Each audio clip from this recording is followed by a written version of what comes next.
एक ऐसा जहाज जिसने 1971 के युद्ध में पाकिस्तान की सप्लाई लाइन काट दी। एक ऐसा जहाज जिसकी ताकत से बांग्लादेश का नक्शा बदल गया और आज वही नाम नया रूप लेकर फिर से लहरों पर राज कर रहा है। ये सिर्फ एक युद्धपोत नहीं, ये है समुद्र पर तैरता हुआ भारत का अभेद्य किला। INS विक्रांत, अजेय, अद्वितीय और अपराजेय। कौन सी थी वो ऐतिहासिक लड़ाई जहां विक्रांत ने दुश्मनों की नींद उड़ा दी?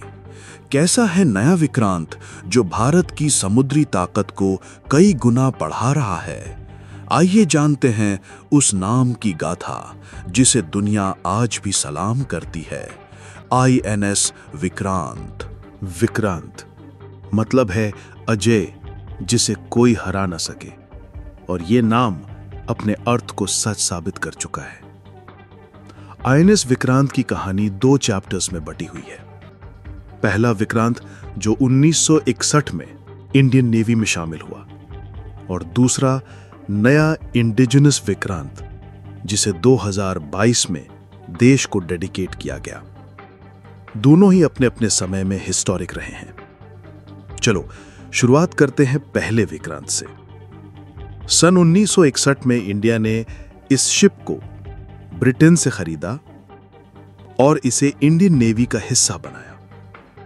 उस समय हमारे लिए यह बहुत बड़ी बात थी, क्योंकि तब भारत के पास इतना बड़ा और एडवांस एयरक्राफ्ट कैरियर नहीं था। फिर आया साल 1971, इंडिया पाकिस्तान वॉर। यही वो समय था जब INS विक्रांत ने अपना असली कमाल दिखाया। वॉर के दौरान इसे बंगाल की खाड़ी में तैनात किया गया।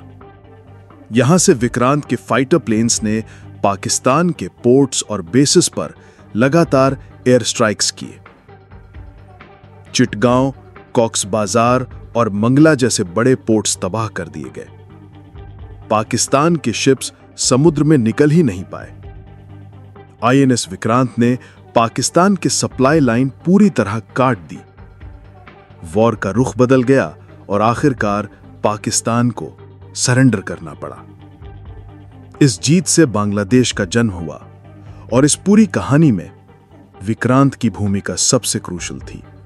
यही वजह है कि 1971 वॉर के बाद पूरी दुनिया ने इंडियन नेवी की ताकत को मान लिया। पुराना विक्रांत 1997 तक हमारी सेवा करता रहा और फिर रिटायर हो गया।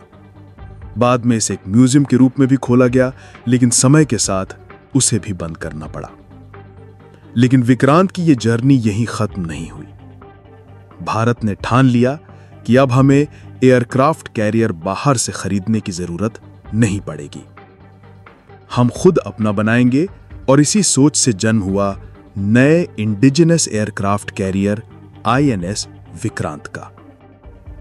कोचीन शिपयार्ड लिमिटेड में इसका निर्माण शुरू हुआ। 2009 में कील रखी गई और पूरे 13 साल की मेहनत के बाद 2022 में यह इंडियन नेवी को सौंप दिया गया। नया विक्रांत अपने आप में इंजीनियरिंग का चमत्कार है। यह 262 मीटर लंबा और 62 मीटर चौड़ा है, यानी लगभग 3 फुटबॉल ग्राउंड्स के बराबर। इसका वेट करीब 45,000 टन है।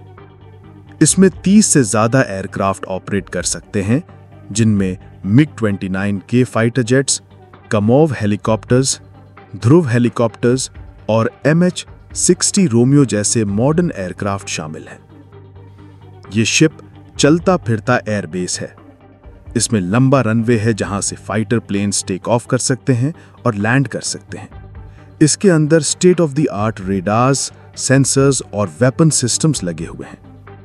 यानी अगर दुश्मन समुद्र में कोई भी हरकत करे तो विक्रांत तुरंत उसे डिटेक्ट कर सकता है और जवाब भी दे सकता है। नया विक्रांत सिर्फ नेवल स्ट्रेंथ का सिंबल नहीं है, बल्कि ये आत्मनिर्भर भारत की भी सबसे बड़ी पहचान है। पहले ऐसे शिप्स हमें बाहर से खरीदने पड़ते थे, लेकिन आज भारत खुद इतना कैपेबल हो चुका है कि इतना बड़ा और मॉडर्न एयरक्राफ्ट कैरियर अपने देश में बना सकता है। आज विक्रांत हिंद महासागर में इंडिया की स्ट्रेटेजिक ताकत को और मजबूत बना रहा है। यह हमारे पड़ोसी देशों और दुनिया को यह क्लियर मैसेज देता है कि इंडिया अपने मैरीटाइम बॉर्डर्स की सिक्योरिटी के लिए पूरी तरह तैयार है। पुराना और नया दोनों विक्रांत दो जनरेशंस की कहानी बताते हैं। पहला विक्रांत हमें याद दिलाता है कि कैसे 1971 में उसने इंडिया की जीत इंश्योर की थी, और नया विक्रांत हमें यह विश्वास दिलाता है कि इंडिया अब टेक्नोलॉजी और ताकत में किसी से पीछे नहीं है।